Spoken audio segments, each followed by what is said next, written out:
নমস্কার বন্ধুরা, এসে গেছি আমি আবার ফিরে আপনাদের মাঝে। তো আমরা পাঠ করছিলাম ভীষ্ম কর্তৃক শিশুপালের জন্মবৃত্তান্ত কথন ও শিশুপালের ক্রোধ। তো তখন শিশুপাল বলছে যে ভুলিঙ্গ বলি একটা পাখি থাকে, হিমাদ্রিতে থাকে। তার গল্প সে লোকমুখে শুনেছে। তো বলছে সেই পাখির কথা বলছে যে আহার করিয়া সিংহ থাকয়ে শুইয়া, ভুলিঙ্গ থাকয়ে তার নিকটে বসিয়া। তো আহার করে যখন সিংহ ঘুমিয়ে থাকে খাবার খেয়ে, তখন ভুলিঙ্গ পাখি তার কাছে এসে বসে থাকে। কতক্ষণে হাই ওঠে সিংহের মুখেতে, ভক্ষ মাংস লাগি থাকে তাহার দন্তেতে। বলছে কতক্ষণে সিংহ খেয়ে দিয়ে হাই তোলে, তখন তার দাঁতের মধ্যে যে মাংস লেগে থাকে সেইগুলো খাওয়ার জন্যে সেই পাখিরা সিংহের মুখের কাছে এসে বসে থাকে। অতি শীঘ্র সেই মাংস কাড়ি লয়ে খায়, নিজ কর্ম এইরূপ অন্যেরে শেখায়। তো নিজের যে কাজ এটা যে ও করে, এটা আবার অন্যেরে শেখায়।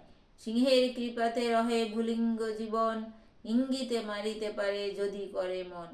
তো বলছে সিংহের কৃপায় ভুলিঙ্গ পাখিরা বেঁচে থাকে, কিন্তু যদি সিংহ চায় তো তখনই ওকে মেরে ফেলতে পারে। সেই মতো রাজগণ ক্ষমিছে তোমারে, ক্রোধ করিলে তখনই পাঠাতো জম করে। বলছে সেই জন্য এই রাজারা তোমারে ক্ষমা করছে। ভীষ্ম পিতামারে বলছে শিশুপাল যে কিন্তু সিংহ যেমন ভুলিঙ্গ পাখিগুলোরে দয়া করেছে, যে কৃপা করে বন্ধ করলেই তো ওরা মন ভরে যায়, এরকম রাজারা এক্ষুনি চাইলে তোমাকে মেরে দিতে পারে, पर তোমাকে মারছে না কেন? রাজারা তোমারে দয়া করেছে। অসহ্য এই কটুবাক্য শুনি ভীষ্মবীর, কহেন কম্পিত অঙ্গ হইয়া স্থির। আরে মূর্খ দুরাচার শুনো ক্রূর মন, কৃষ্ণের স্তুতি করি হেন বলিলি বচন। বলছে আরে অসহ্য ভীষ্মবীরের খুব রাগ হয়ে গেছে। বলছে রাগে থরথর করে কাঁপছে। বলছে আরে মূর্খ দুরাচার, তোর খারাপ মন, ক্রূর মন মানে কুচক্রওয়ালা মন, তুই কৃষ্ণের স্তুতি করেছি বলে এই কথা বলছিস? তুই তো কিছুই জানিস না। চতুর্বেদ চতুর্মুখ সীমা নাহি পায়, পঞ্চমুখে ভোলানাথ যার গুণ গায়। সহস্র বদনে শেষ যারে করে স্তুতি, চরাচরে যা আর যত বৈশ্য মহামতি। চতুর্বেদ চতুর্মুখে যে ব্রহ্মা, সে সীমা পায় না খুঁজে কৃষ্ণ নাম করার। ভোলানাথ বাবা মহেশ্বর, সে পঞ্চমুখে তার সহস্র নাম করে, গুণগান করে, সহস্র মুখে শেষ নাগ তার স্তুতি করে। চরাচরে যার মানে কোনো কিনারা খুঁজে পাওয়া যায় না, যে এই সৃষ্টি কর্তা, তার গুণগান করছি বলে তুই এত কথা বলছিস। যাহার জিহবাতে নাহি কৃষ্ণ গুণগান, সংসারেতে পাপ তনু ধরে অকারণ। বলছে যার মুখে কৃষ্ণ গুণগান নেই, তার এই দেহটাই পুরো অকারণ।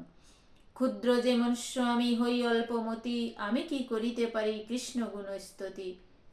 ভীষ্ম পিতামহ বলছে যে আমি একজন একদম অতি ক্ষুদ্র মানুষ, আমি কৃষ্ণের কি গুণগান করতে পারি? আমার তো কৃষ্ণ গুণগান করার মতো কোনো ক্ষমতা নেই। আরে পাপ বলিলি ক্ষমিছে রাজগণ, সে কারণে রহিয়াছি তোমার জীবন। এসবার মধ্যে যত দেখি রাজগণ, তৃণবৎ হেন আমি করি যে গণন। বলছে এই সব তুই যে বললি যে এই রাজাদের জন্য আমি বেঁচে রয়েছি, রাজাদের দয়ায়, তো আমি তো এই সব রাজাদের তৃণ সমান মানে ঘাসের মতো দেখি। এগুলো তো আমার কাছে রাজা বলে মনে হচ্ছে না, এরা তো মনে হচ্ছে একটা ঘাস বসে রয়েছে। এ প্রকার বলিলেন গঙ্গার নন্দন, ক্রোধেতে নির্পতি সর্ব করিছে, ক্রোধেতে নির্পতি সব করিছে গর্জন। এই কথা গঙ্গার পুত্র ভীষ্ম বললে সব রাজারা খুব মানে রেগে রয়েছে।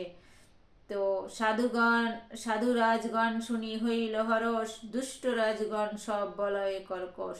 সাধু যে রাজগণ ছিল, যে রাজারা ভালো, তারা খুব আনন্দিত হয়েছে, আর যারা দুষ্ট রাজগণ ছিল তাদের খুব রাগ হয়েছে। বন্ধুরা, আমাদের সময় শেষ হচ্ছে, তবে ফিরে আসছি এক্ষুনি পরের পর্বে। সবাইকে আমার রাধে রাধে। আমার ভুল ত্রুটি হলে ক্ষমা করবেন।